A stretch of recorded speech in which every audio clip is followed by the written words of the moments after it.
एक समय की बात है। लिकॉक नाम के गांव में जॉर्ज नाम का एक किसान रहता था, जो अपने घर से दूर एक अमीर आदमी के खेत में काम करता था।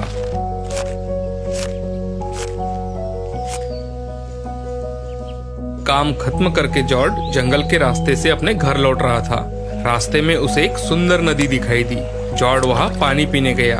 वहां जाकर उसने देखा कि एक हिरन जख्मी हालत में पड़ा है। जॉर्ज ने उसे तुरंत मरहम लगाया और प्यार से उसको सहला रहा था। तभी एक आवाज आई, जॉर्ज, जॉर्ज। जॉर्ज ने इधर उधर देखा। वहां जंगल के अलावा कोई नहीं था। जॉर्ज डर गया, लेकिन उसे फिर से वही आवाज सुनाई दी, जॉर्ज, डरो मत, मैं हूँ जादुई हिरन। तभी हिरन परी के रूप में बदल गई। तुम बहुत ही नेक और दयालु इंसान हो जॉर्ज। तुम्हारी दया और प्यार देखकर मुझे बहुत अच्छा लगा। एक जादूगर ने मेरी बहनों को बंदी बना लिया है। क्या उन्हें छुड़ाने में तुम मेरी मदद कर सकते हो? हाँ जरूर, क्यों नहीं। मुसीबत में ही तो इंसान इंसान की मदद करता है। बताओ मुझे क्या करना होगा। ये कुछ सामान है जो तुम्हें तुम्हारी मंजिल तक पहुंचाने में तुम्हारी मदद करेंगे। इसे लेके तुम सीधा चलते जाओगे तो तुम्हें 3 रास्ते दिखेंगे। उसमें से तुम बीच वाले रास्ते को चुनना। बीच वाले रास्ते पर आगे जाकर तुम्हें एक बहुत बड़ा पेड़ दिखेगा। तुम उस पेड़ के ऊपर चढ़ जाना। पेड़ के अंदर तुम्हें एक रास्ता दिखेगा। वहाँ से उस पेड़ के अंदर तुम उतर सकते हो। अंदर उतरने के बाद तुम्हें सोने और चांदी का एक खजाना दिखेगा, लेकिन खजाने पर एक बहुत बड़ा और डरावना सा सांप दिखेगा। तुम उससे घबराना नहीं। मेरे दिए हुए सामान में एक चूहा है। तुम उसे सांप की तरफ छोड़ देना। सांप तुरंत चूहे का पीछा करेगा। जैसे ही सांप वहाँ से निकलता है, तुम खजाने पर मेरे दिए हुए सामान में जो मिट्टी है उसे फूंकना। खजाना छोटा हो जाएगा। उसे तुम अपनी जेब में डाल के सामने वाली गुफा में चले जाना। वहाँ तुम्हें एक पुरानी पेटी मिलेगी। तुम उसे लेकर वापस यहीं आ जाना। परी का दिया हुआ सामान लेकर जॉर्ज चल पड़ा। जॉर्ज सबसे पहले पेड़ के अंदर उतर गया तो उसे सच में बहुत ही बड़ा और भयानक सांप दिखाई दिया। उसकी आंखें लाल थी, नाक से जहर का धुआं निकल रहा था। उसे देखकर जॉर्ज डर गया, लेकिन तभी उसे चूहे की याद आई। उसने तुरंत चूहा सांप की ओर छोड़ा तो सांप चूहे का पीछा करते हुए निकल गया। जॉर्ज ने खजाने पर मिट्टी को फूंक दिया तो खजाना सच में छोटा हो गया। जॉर्ज उसे जेब में डालकर सामने वाली गुफा में गया। वहाँ से पुरानी पेटी लेकर तुरंत परी के पास गया। परी जॉर्ज का इंतजार करते हुए वही हवा में उड़ रही थी। ये रही तुम्हारी पेटी और खजाना। परी ने खजाने को बड़ा कर दिया और कहा, जॉर्ज, अब ये खजाना तुम्हारा है और ये पेटी भी। परी ने जॉर्ज को पेटी खोलने के लिए कहा। उसमें छोटे से 2 पत्थर थे। वो पत्थर उसने एक दूसरे पर घिसने के लिए कहा। तभी उसमें से एक जिन बाहर आया। क्या हुक्म है मेरे आका? जॉर्ज ने परी के बहनों को जादूगर के चंगुल से आजाद करने का हुक्म दिया। जिन ने देखते ही देखते परियों को आजाद कर दिया। अब सारी परियां जॉर्ज का धन्यवाद करके निकल गई। जॉर्ज ने कुछ सिक्के अपने पास रख लिए और सारा खजाना उसने एक खड्डे में छुपा दिया और पास वाले शहर के लिए निकल पड़ा।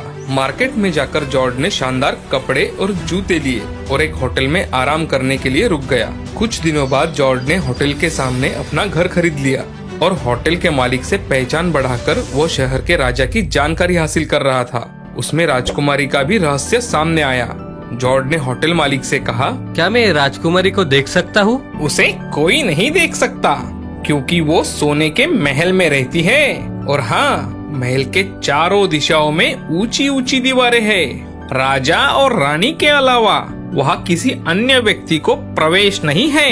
18 साल पहले एक भविष्यवाणी हुई थी कि राजकुमारी का विवाह एक किसान से होगा और ये बात राजा को अच्छी नहीं लगी।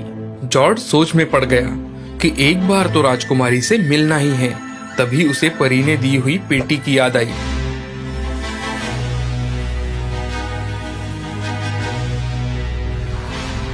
रात होते ही उसने पेटी खोली।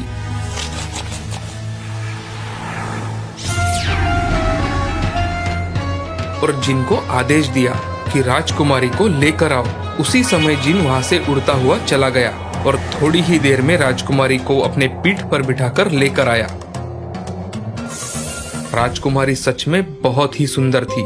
जॉर्ड राजकुमारी को देखता ही रह गया। उसने राजकुमारी के सामने घुटने टेके और राजकुमारी का हाथ चूम लिया। दूसरे ही पल जीन राजकुमारी को लेकर महल वापस चला गया। अगले दिन राजकुमारी ने राजा से कहा, कल रात सपने में मुझे एक जिन ने अपने पीठ पे बिठाया। वो मुझे एक किसान के पास ले गया और उस किसान ने जमीन पर अपने घुटनों के बल बैठकर मेरे हाथों को चूमा। ये सुनकर राजा और रानी डर गए। जो नहीं होना था वो हो रहा है, ये देखकर दोनों चिंतित होने लगे। राजा ने उस रात एक दासी को राजकुमारी पर नजर रखने के लिए रखा।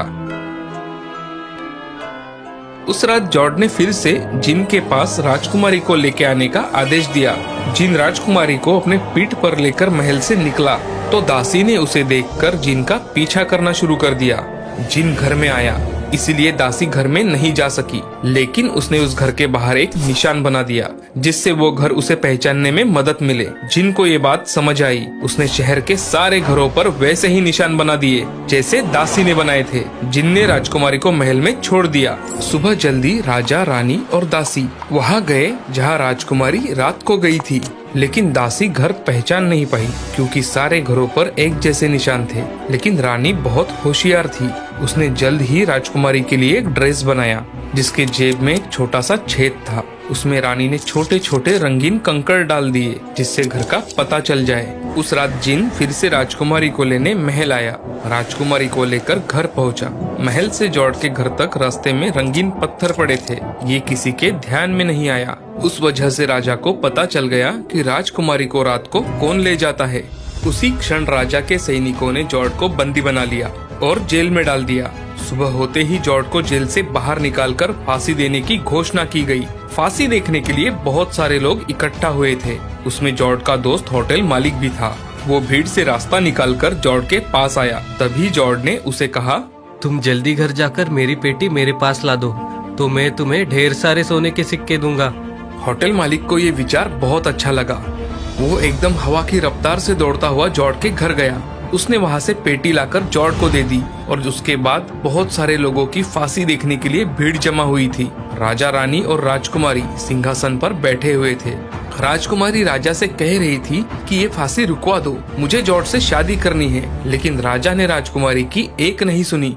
फांसी देने वाला आदमी जॉर्ज को बुरखा डालने ही वाला था। तभी जॉर्ज ने राजा से कहा, महाराज, मरने से पहले मुझे एक बार चिलिम पीनी है।